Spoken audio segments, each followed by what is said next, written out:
Hey there, Capsuleers. You're listening to Low Life, an EVE Online podcast discussing life in low-security space, hosted by Cypher and Spence. The Low Life podcast is not an official CCP Games production. It is a labor of love by two veteran EVE players with a passion for the game, and low-sec life in particular. The views expressed on this podcast are their own. Warning for all you sensitive types out there, we do cuss and troll on this podcast, so listener discretion is advised. The show can be found at evelowlife.podbean.com and on your favorite podcast dissemination apps. And now, on with the show.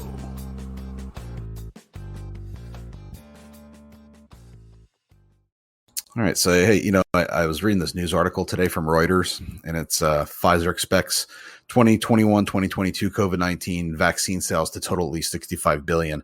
And the first thing I thought in my head was, dude, I made more than that selling compressed ice and Jita this year. Hey, everybody, this is Aridus, a.k.a. Doc from Low Life Podcast, and this is the post-EVE Vegas edition, so you're going to have to bear with me. I'm still in recovery mode. Today, joining me on the stream is Johan Penderson. You've heard him before. He's done a couple of these with us now. And since this topic is something that we both kind of have, our main topic tonight is something we both kind of have some recent experience with, I wanted him to come on the show and talk a little bit. Johan, how you doing? Doing great, Doc. Just living life, living the dream. Yeah, so that's great, man. So tonight we're going to do, I want to try to keep the show about 40 minutes. We'll see if we can do that. We're going to go through a little bit of some news, just some basic patch notes. And then we're going to talk a little bit about something we heard from the real world, some politics crossing over into our games. And then we'll talk, we have a main topic involving the future of MyCorp and some things that Johan's done recently. Let's go ahead and just take care of the housekeeping with the patch notes, man. There really wasn't much. This is from November 2nd. I can't believe it's November already. November 2nd, patch notes, version 19.09. I'm not going to read it verbatim, but basically they had I don't even know what it was, like a little pirate stronghold issue where things weren't responding properly. And then some names, I know some guys in MyCorp were talking about this. The Crimson Harvest clothing items the names weren't appearing correctly. So they fixed that. Big moves there in CCP this week. They must have been burning the midnight oil on that. Somebody's got to do it. Right. Has there been anything that's popped up recently in patch notes or EVE news that you wanted to hit on before we move on? I mean, it's Q4, right? Yeah. Where's my ore? That's what I want to know. I want to know when I can get my SPOD back. I know that's not going to happen, but definitely would like to see some kind of, as advertised, rebalancing. Just kind of keep an eye out for that. We've got the drone sites that are launched now, the crab anchorables that draw the capitals in so we can kill them. I mean, so you can rat and do all that stuff. Yeah, and I was looking at the what's required to build the crab modules. There's some PI on there.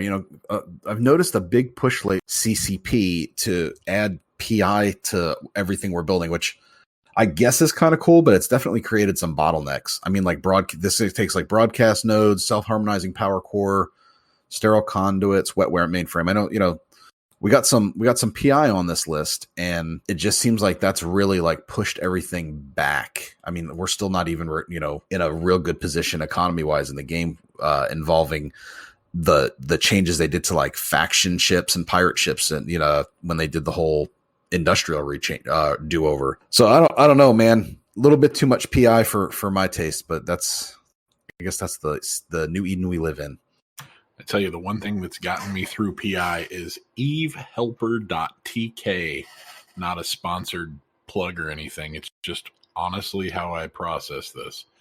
So you hover your mouse over something you want to build, and it tells you what type of planet you need and what all to put in. And I suck at PI. I have one of my 7 PI alts working right now. So I think Sloth is kind of the main culprit there, but evehelper.tk. I don't know who made it. It's an amazing site. Yeah, totally agree. I've had that bookmark for a while because I don't like sitting there trying to figure out. Some people have the brain for it. I don't.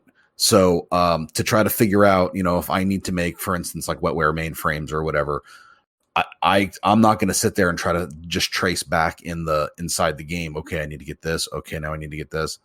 That site is so freaking handy to it tells you, like you said, it tells you exactly what you need. get this, put this there. I don't think, other than crabs and and that, I don't think there's really much. Oh, Crimson Harvest event is going on. Have you done it at all? I haven't. I've been busy moving, so I haven't touched it. I actually moved before the event, so I was really fortunate to be in a position to go and do some of the sites. The boosters they give you are kind of cool. Seems to promote a lot of PvP, which in my opinion is good. The more stuff blows up, the more stuff we build, the more we get to blow up. It's just a cycle. But you've got web boosters, you've got newt boosters, you've got things that reinforce your cap, and it's just kind of cool to see CCP really incentivizing PvP on that level, because it is fun. It's a different type of warfare. You're not just going out shooting rockets and missiles or guns or auto cannons at somebody. You're actually getting into the evil war side of things. Love it. I did see there were some previews I saw it on Twitter this week from some of the CCP devs, the previews of the ships that are going to be the AT ships, like the Raiju, and they're kind of like the Garmer Arthurus and all that. It's just versions of them. I don't know if you've looked at it, but I think it's called the Raiju, the E-War frigate that's coming out for the AT rewards. Looks super, super sweet. Yeah, I looked at it. It's definitely amazing. One of the big things as I take my team into the AT this year is that I'm not going to have a team to take, nor would I be competent if I did. Oh, goodness. I'm the same way. A couple of my guys were saying that they may want to get into that for next year. I was explaining, it's an alliance tournament, so there's alliance teams. It's, it's kind of tough. And one of my guys was like, oh, have you done it before? And I was like, no, my friend, I am nowhere near good enough to do that. That takes a very special PvPer. Oh, it's like you look at some of these kill boards and you see the guys in there grinding these abyssal arenas every day. That's all they do. And then you see, they'll tweak their fit slightly, or they'll blow up 50 ships just to see how they work. It takes that level of commitment to get into that, the perfect comp. I hats off to the guys who can do it. I'm really, really excited to watch them. I like to watch the streams. I like the commentary. It's a sporting event for me. As silly as that sounds, I really like to watch everybody blow each other up because it's really well done. They're really good fights. And it is it's an esport, These guys are like the gladiators of New Eden. I also enjoy watching it. I know that I can't do what they do, but it's the same thing like when I watch Bjorn B stream. I watch it and I listen to the commentary and read the chat, and I learn things, and I get to watch somebody who's much better at something that I enjoy do it. That's what I'm doing. I'm riding on the handlebars on your bike for now, but maybe one of these days I'll go out and make my own content, because this is something I definitely enjoy. Just like the AT guys, you get to live vicariously through your favorite team. Yep. Okay, so we're gonna jump off the internet spaceship stuff for a minute and talk just about general gaming. Fun topic. Real world politics really should never come into gaming talks. Or I know we have a rule like on our Discord, like we can joke around in certain channels, but on voice comms we don't get involved with politics, religion, things like that. Scrolling through some news headlines, there's an article in the Greenwich Time. Looks like it's syndicated over from Jonathan Edwards of the Washington Post. And the headline reads, Senator Josh Hawley says liberals' attacks on manhood are driving men to pornography and video games. So the first thing I did was share this with Johan and Cypher, because I was like, okay, I didn't even know. Again, this has nothing to do with Party Line or anything else. I didn't even really know who the guy was. But when I had to pull up this article and see what this talking suit is going on about. Real, I guess what he's trying to say is real men don't play video games. Did you get a look at this? Oh, I got a good look. All right. It was kind of what I've expected from this guy. I mean, I've followed his, I guess his rise. Would that be what you'd call it? I mean, he seemed kind of still a little flaccid for a man who pretends to be as big as he is, but no, it just seems like somebody wanting to stir the pot. I guess that would be. There's a lot of things you can say, but one of the direct quotes is, "Can we be surprised that after years of being told that they're the problem, that their manhood is the problem, more and more are withdrawing into the enclave of idleness and pornography and video games?" That's a quote from Senator Josh Hawley from this article. I can honestly say that I've never had a personal phone call from anybody to encourage me to play video games. I believe just like whenever the kids of the 1950s were sitting too close to the television, I mean, as we grew up with, the Atari transitioned into the Nintendo, Sega Genesis, PlayStation, yada, yada, yada, etc., I'm still playing Diablo 2. So this is just a beautiful thing for me. And it's like, this is not a new political thing, bud. This is just like the television for the 50s. You've got a new way to entertain yourself. Let's also take into account that more and more people are playing games. We've been locked in our houses for how long? 14 months plus. Right. So you know what? Those of us who are, I think, less impacted, not altogether unimpacted, but less impacted, have a solid social network within inside a box next to our desk. I have great friends that I'm very close to that I meet through video games. Sure, there are mindless video games. I mean, everybody's played, so the little dinky dink games on your phone where you match the colors and break the candy or whatever. But I think what we really need to look at now is that games are more than just games. It's a social network. I mean, I've never met you. You've never met me. But nonetheless, we talk daily. We're friends. Like, this is a real relationship. Like, I could sit down to dinner with you and with both of our wives and have a real meal and a conversation that wouldn't be awkward. We could just visit. That's something that I think that Senator Hawley seems to be missing, is that these aren't just games. These are something that we do together. We bring together. We're not going out to a bar. We're not going to go get drunk. And sure, we're not going to scratch our butts and play cards and drink beer and smoke. And yeah, I mean, that's all great and good, but same thing. We're still socializing. It's still a group of guys that get to hang out together. Doesn't make us a bunch of perverts that just like to play video games. I mean, I do know a lot of perverts who play video games, but that's beside the point. Right. And I have no problem. Hot drop. Cypher's here. Perverts who play video games. Yep. We have our resident pervert who plays video games, Cypher. Thanks for joining us. Not a problem. Welcome, buddy. So, Cypher, I'm sure you've got the gist of what we're talking about. It's that article I shared earlier about the Senator Hawley. Now, again, this is not a Democrat or Republican thing. I don't consider myself either. I don't like that kind of we've gotten into too many labels.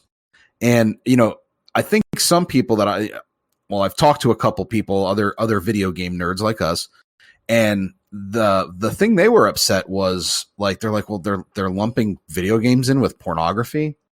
And I was like, well, I really don't care, because if somebody likes their pornography, as long as it's consenting adults, I don't give a shit what they do. The whole aspect of this attack is very juvenile to me. It's this is the type of masculinity that we don't want, which is some skinny nerd waving his finger around, acting like he's defending liberty by telling men that they shouldn't, that if they're playing video games, they're lesser men. Well, let me tell you, on Saturday, and I wish I knew who it was for. My alliance and some others lost a friend. I will say that in EVE Online, we're all familiar with the Sino Vigil. And if you're not, a brief synopsis is, when someone passes away, people from around the game gather together, neutral or not. You can be fighting each other over territory, but you get together and you light Sinos and you burn the Sino and you talk in local, and there's lots of camaraderie over remembering the person who passed. I would say that's a pretty damn manly thing to do. To remember somebody who's fallen, remember somebody whose life meant something to you. That's a big deal, to make a way to do it when there was no way. We managed to, across countries, across boundaries, to come together for a common goal. That's damn sight more than anybody in Washington, D.C., except for Brisk Rubel's been able to do. Right. All right. So I just came back from 10 days in Vegas, and the main reason why we went there, the whole driving force behind us going to Vegas, my wife and I, for 10 days, was EVE Vegas, which is our little EVE nerd convention that we get here in this part of the U.S. I think it tends to be the biggest of the U.S. meetups. It's a player-run thing. I mean, CCP helps advertise it, but it's player-run. It doesn't cost you anything to attend the convention. There's no guest speakers usually. Like this year there wasn't. There's no keynotes. But CCP cared enough to send 3 devs over from Reykjavik to hang out with us, which was awesome, because I got to hang out with Ice Cream and Nocturne, and they were both super awesome people. And it was good because they were actually not just like, hi, we're from CCP by. They were out partying and drinking with everybody. If you've ever been to FanFest or seen anything about FanFest, basically you can just say that's the CCP employees getting their fans drunk for a few days. Point is, we're a bunch of grown adults playing this game. We have a community within the game. I have met at eVegas, I've met attorneys, I've met lobbyists / politicians, just like him. Well, I'm sorry, I take that back. He's not just like him. But other politicians. I've met physicians. I've met all kinds of what generally the society would say is a successful person. Oh, developers, software developers. These people that are like, not any porn stars yet. No, well, Sex Nun was there because it was on Fremont, but she just kind of she's kind of let it go with COVID. Yeah, you know, these are what I guess if we put them in a room and didn't say they played video games, Senator Haller would say these are successful people, right? But he decided to make just an ad hominem attack against guys, and as a veteran, I'm going to throw the V card out there. As a veteran, a guy who's never served in the military, never been a cop, he's probably never been in more danger than skinning a knee in his life. Well, here, I'll give you, I did some looking up because you sent me the link to him, and I did some Googling on him. He's been in high school, Stanford University, and law school at Yale. Yep, that's it. He's a fucking, he's one of those people that was born with the silver spoon, and he's invoking his silver spoon upon us. The defense to that would be, on their side would be, well, now you're displaying toxic masculinity because somebody attacked what you do, so you're bucking up. Yep. Yeah, he attacked us. I mean, we get to retort. It's America because of pricks like him send us the young guys to fight their battles. Yep. Wow, this is reminding me of like when we used to do the Treadheads podcasts, where we just ramble and rant about, with shaking our veterans hat off the porch. Yep. Well, hey, speaking of Veterans Day, it's a few days away, November 11th. Yep, it's coming up quick. Absolutely. This year felt really long to me. Dude, this year flew by. I don't know what you were smoking, but some of it because I want some. I'll show you later what I'm smoking. I'm rambling on while we're doing this. Remember, I was in Vegas for 10 days. It's just leftovers is what you're on. That's it, man. It's every time I cough, I catch a little, my eyes dilate. Exactly. You know what they say, what happens in Vegas comes out in the drug test. Absolutely. That's very true. It's a good thing I know the boss where I'm at. Yeah. I think you do. All right. So, okay, we're going to move on to our final topic here. This is the big topic. It ties back to the last podcast where we talk about culture. All right. If this is not your first time listening to us and I haven't put you to sleep by now, I think that's probably one of the better, more heartfelt podcasts I've done in many years. I'm not patting myself on the back. I'm just setting the stage for that talk I had last podcast, I guess about 2 weeks ago now, had to do with if you're playing a game like this, we're all paying money to play it. Most of us are paying money to play it. You want there to be worth for what you're spending, or else why pay for it? And most of us pay for more than one account. So it's not just the $15 a month. Some people, it's much, much more. That we have to make sure that we're investing our time wisely with people that we have like mind or at least similar beliefs or whatever, whatever draws you together, some type of social magnetism. That kind of brings us up to November 2nd when we're recording this. It's 8:30 p.m. Central U.S. time. And in 3 hours, my corporation will be joining the Bastion Alliance, part of the Imperium. Now, if you've been listening to the show, it's called Low Life. How the heck did we go from hardcore loving being a pirate low seckers to basically moving into deep null? Well, you had to tie and bind him is what it was. Yeah, apparently. Yeah, there's no joke about that. However, it was a stupid ride. Crazy, stupid, fun ride. Yeah. But it was stupid because I think we really did believe that low sec was totally worth it. Like we could still find content and make it fun.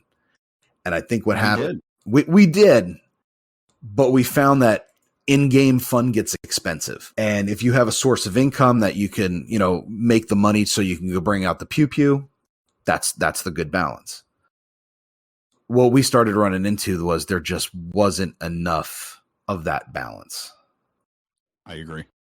And we were in one of the areas of New Eden that isn't known for being very wealthy. That's okay. It's the trailer park, one of the trailer parks of Eve. We were down by Pravi, and we were kind of nudged. There's only 2 places lower than that. That's Stain and Solitude. Yeah, didn't like Stain.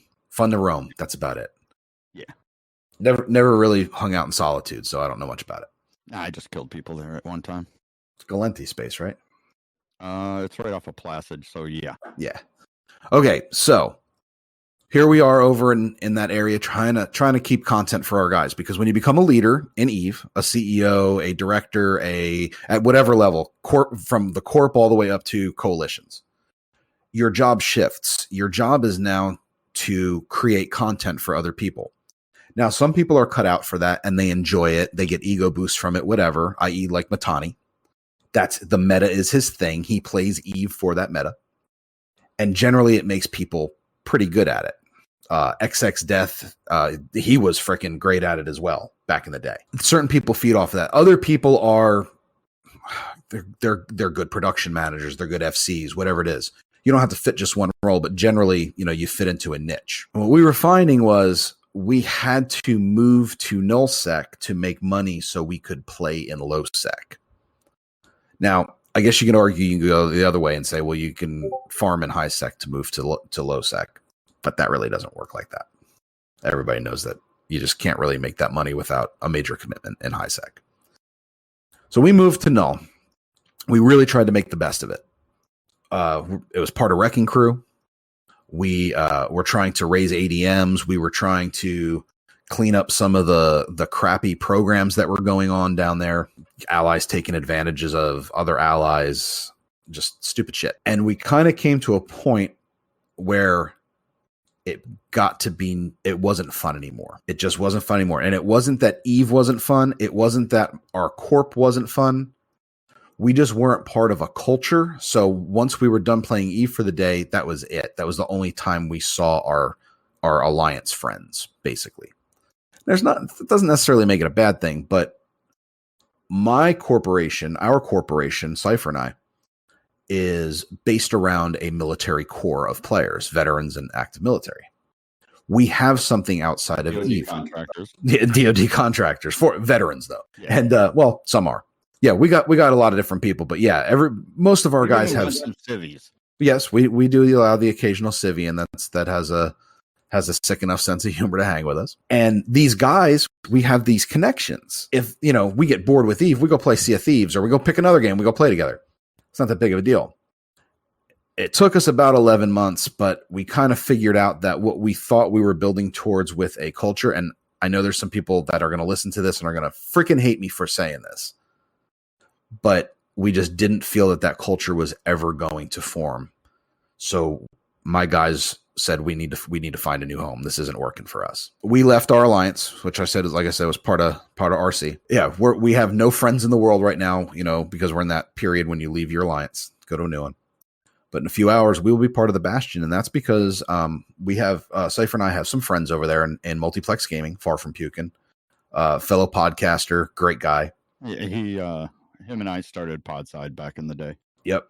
Dude, I remember I did the first episode. I couldn't get it to record properly. God, that was shit. Anyway, I got to meet Pukin last week in Vegas. We also got to meet Carneros, who is the head of Bastion. And if you've never seen anything about him, there's a YouTuber named Frosties. She does an interview with him. But he also does I think he does a stream like a guest stream on CCP on CCP, on the CCP stream. He was also known as CCP Zinfandel. Zinfandel, yeah, he's real into wine, yeah. He's a brilliant man. He's a super nice guy, and we were able to sit down face to face and talk with him about us coming over, and it was really cool because it was interesting to hear his values from his mouth and seeing, if you look somebody in the eyes, I'm a big believer, you look somebody in the eyes, you can kind of usually tell if they're bullshitting you or not. And I got a completely positive vibe off of him, and he was just very genuine and sincere. And in EVE, where we're always getting backstabbed because it's part of the game, it was interesting to meet someone who has an actual really good moral compass. And I'm not saying others don't, but I've never met them face to face. Well, at EVE Vegas, we got to meet these guys, and there was a bunch of them there.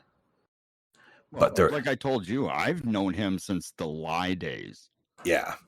So yeah, I already knew. I threw the hat to you and, got the olive branch extended so that you guys could talk, and make it easy on everybody.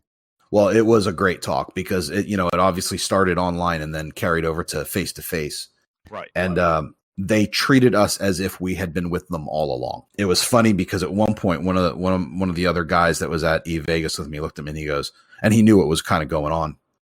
And he said, "Isn't it weird?" I said, "What do you mean?" He's like, "I never thought I'd say this because I'm part of Pappy, but the goons are the only ones that actually act like friends and family." I was like, yeah, and that's kind of how we felt we were treated. And honestly, being a former goon, AMOC, WeDot, and that's their whole mentality. If you are friends of the goons, you are their best friend till you're no longer a part of the family. Right. And they will treat you as such. They will help you. They will do anything they can. They'll give you the shirt off their back. But once you cross them, then that's a whole new ball game. Yeah, I think we're starting to see that now with the retribution that's going on. We're going through this, and it was a hard breakup when with our alliance because we really like the guy who runs it. Having just one guy that's kind of the motivating force behind it when nobody else can really sync up. I mean, it was always a struggle, Johan, just to get people on voice comms. There was just no investment socially. It was a big fight. There was also a big language barrier within the coalition initially. Huge language barrier. Yeah, it was, and to a lot of different cultural issues, where it's like, this guy's an asshole. This guy's an asshole. Well, it turns out he's just Cypher. He's okay. and honestly, Johan got to feel my assholeness firsthand, so he knows. Oh yeah, we met each other, motherfucking each other in Intel channels, and then guess what? Intel Here we all and sit. in local. Yeah. That seems how Cypher makes most of his friends, because that's pretty much how I met him as well. You know what? That's how you make your best friend. Yeah. Yeah, no shit. You can go toe to toe with them. I can add to this a little bit. We had a different type of move. It was kind of tough because I have a lot of good friends in test. I really tried to weigh out my options as my corp left. Our corp kind of dissolved. The guys that were left really were kind of lone players. They didn't do a whole lot as a unit, but they were all real social good dudes, and I enjoyed playing with them. One of the guys had a good real life friend in Goons and Merch Industrial. Big shout out to Kraz for helping us all get on board. But are they all they took with us in. BRB? You know what? I have not seen Boat. The last time I saw Boat, he was FCing a fleet whenever we were evicting NC Doc, and God, if you've been on a boat fleet, you I don't even need to explain it. You've been on a boat fleet. Yeah, I think everybody on this call. There's no way to describe it. Yeah, no, it's a boat fleet. Unique, different type of fleet. So my guys were kind of getting to the point where they were looking for something more. One of the guys that left, he kept telling me, Providence is like community college, and I go to community college. I'm not knocking community college, but he said Providence is like community college. It's like high school with ashtrays, and it is. It's kind of whenever I started Eve, I started up playing in HiSec as a minor. I got recruited to go to Pravi by a good friend of mine. Ended up in Pravi, loved it until I didn't. And then went to test for 3.5 years, and it was great until it wasn't. That's how I ended up here, and that's how I met you guys. The thing is that you have to, I've been told, and the guy who's told me this, I'm not going to name him, but he knows who he is. You've got to find fun. Go find fun. That's what he kept telling me. And we did. It was a lot of what are we going to do? How are we going to, we enjoyed where we were at. Felice and I, our CEO, really discussed a lot of where are we going to go? What are we going to do? The corp's obviously going down the drain. There's not going to be anything left shortly. So we were kind of trying to figure out, okay, well, do we go with the guys to Goonswarm? Do we not? I was in test. So my opinion of Goonswarm was not exactly high. Kind of low? Yeah. But subpar? Yeah, at best. I got to tell you, I've played with their culture since 2006, so I know their culture. And when somebody told me about somebody going there, I kind of made the joke. I go, those puppies will be kicked out in like 6 months. It's a great culture, and I don't regret going. It's difficult. Like right now, it's kind of an in betweener stage for me where I'm trying to get set up again. I've just another period of adaptation and getting used to things, but our corp is amazing. These guys really have opened the door and rolled the rug out. I'm a goon. Johan Penderson is a goon. Who the hell ever thought I could say that? That is the one thing in Eve I never was going to be. I mean, hell, I thought I'd be a Marmite sooner than a goon. The big thing for me has been every little community has a way to bring you in. They give you a reason to play. They give you that certain something. For me, the first thing I saw was in Goonswarm, they call it Delta Squad. The whole thing is to join, you have to apply, and then you have to take, quote unquote, the journey. The journey is in an autopiloted T1 hauler, and you have to, the whole thing isn't the journey. It's the pictures and the AAR that you write afterward, the after action report of what exactly happened. You write your narrative, you send it to the other guys. Other guys interact with it on the forums. They give you crap about it, or they tell you did a great job, or still give you crap about it. It's amazing. But that really appealed to me. For nothing else, that I really wanted to write that AAR. I like a good scrap as much as the next guy, which is what Delta Squad's about. But I wanted to do this trip. It drew me in and made me really feel like this is something that I want to do. And these guys want me to do it. So now I'm part of something that's bigger than myself. And it's only been a week or two, right? So that's something that I really am seeing our guys invest in. I'm seeing some of our newer dudes really come into their own in deeper nullsec. They're going on fleets. They're getting involved. I'm enjoying fleets again. Man, I've not been cussed out on a fleet for a while. It's been great. Right. You get these FCs that get content, they get good fights. And even if you get blue balled, you always get story time and they tell you what the hell happened and we're going to get them next time. So it's just a different culture entirely.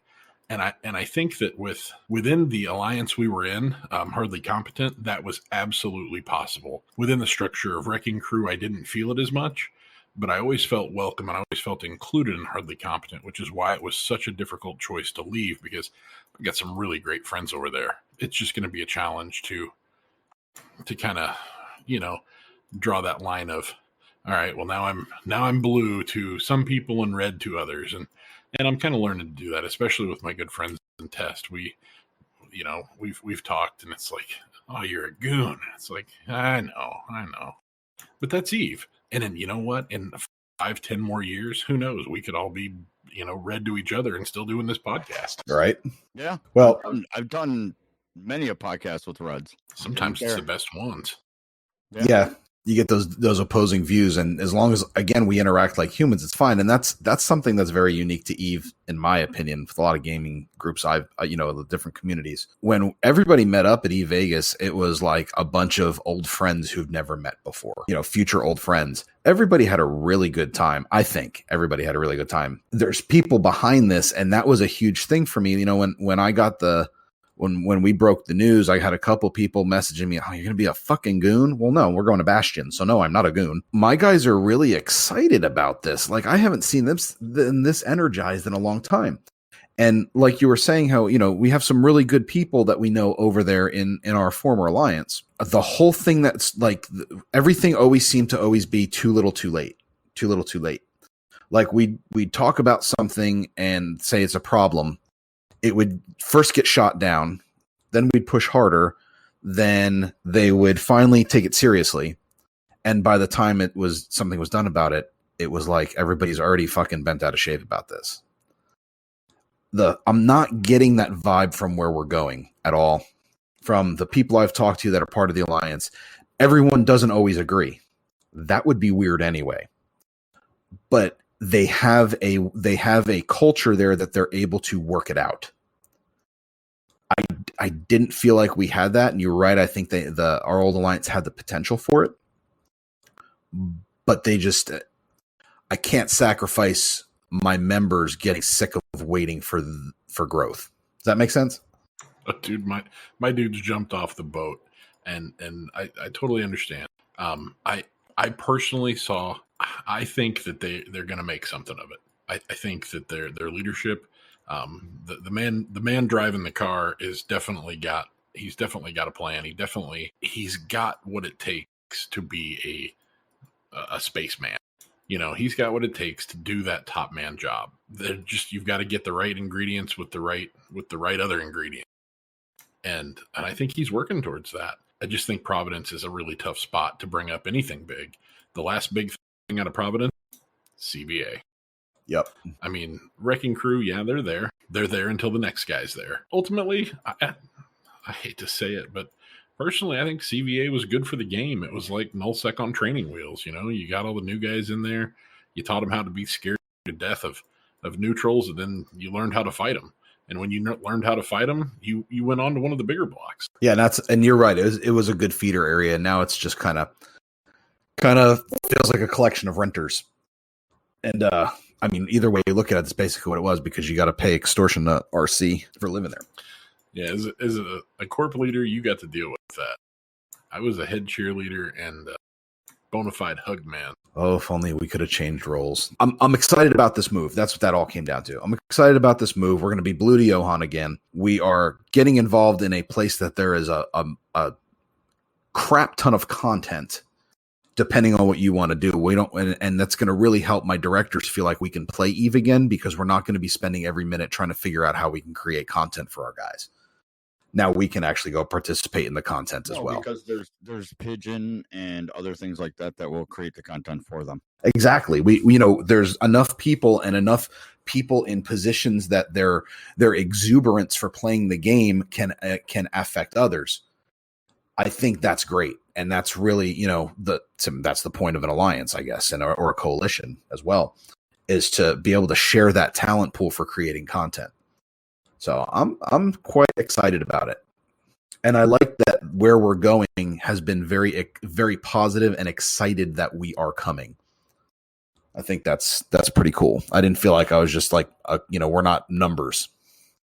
Right. That definitely meant something to my guys to feel like they were wanted. And I think that's why so many of them did decide to go before there was any movement with the corp. They just left. Somebody's got to jump in the water first, Johan. I know it. Hey, I'm not mad at them. I mean, I joined them, but yeah, I'm enjoying not having to drive for now. There's no corp business for me.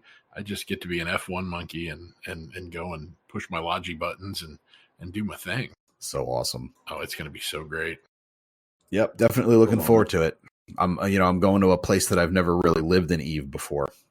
Deep Null, and that doesn't scare me. It doesn't bother me. I'm actually quite excited about it, because every Iski I make down there, I get to throw into some ship ammo and try to blow it up somewhere in Losec. Well, and one of the greatest things is that I was really worried that the scrappiness of Losec would go away, that I'd really come to get, I'd gotten used to, I'd gotten to fall in love with, because at first it's like, Losec, that's just toxic. You think about the Masaba undock with Arton and how they just camp that all day. It's like, that's Losec. It's like, no, Losec it's a whole different mentality of the game. Anybody could be there to kill you, or everybody's running away from you. If they're in nullsec, chances are they want to fight, or they're in the wrong damn spot. Yep. But with filaments, I mean, I now understand fully the whole point of filament gameplay. I mean, that brings that scrappy, I want to go have a PvP fight. Let's go bash our spaceships together anywhere, anytime, doesn't matter, and it's random. I'm excited to try this out. All right, so let's do some final comments. Syph, you got anything you want to add about your life in Eve lately before we go? Nah, my life in Eve is pretty uneventful, other than playing freaking Sino games all day yesterday. Yeah, tons of fun. I did actually enjoy our little operation where we kind of snuck a shit ton of caps out under the nose of people who were looking for us. Yeah, I mean, but we're good at it, so. It was, I'm not good at anything in this game, but I did it. I will confirm. Yeah, I did it. So that's it. I'm taking the win. Exactly. Johan, do you got anything before we wrap it up, brother? I just want to make sure everybody knows the biggest thing whenever you when you start looking at How to make thicker brownies, always use a smaller pan. And don't forget the parsley. Parsley's a must. I think I had a little too much parsley tonight. Ruh-roh. Yeah, right. Okay, But so it's legal in my state. yeah, well, if you don't get caught, right? Damn criminal. Oh, and you're an MP too. Shit. All right, so if that's it, guys, I'm going to go ahead and wrap it up for this episode. I know we kind of just ended on a weird note there, but what it comes down to is we're going to have more content for you here because we're going to have more content in game. So thanks for listening, and we will catch you next time. Hey, wait, you listened all the way to the end? You sexy beast. Thanks for checking out Eve Lowlife, our little EVE Online podcast about low-sec life. We hope you enjoyed it. Please keep an eye out for our future episodes and feel free to get in touch with the hosts in-game, Cypher, CHYPH3R, or Aradusgunnell, ARADUSGUNNELL. Remember, we do allow sponsorships and advertising on the show, paid in ISK, not real money. If you'd like us to plug your corporation or alliance, an upcoming event, or whatever else EVE related, reach out to us to discuss. We can help you make your ad, or you can design your own. Well, that's enough of this shit. Thanks for listening. Later, nerd.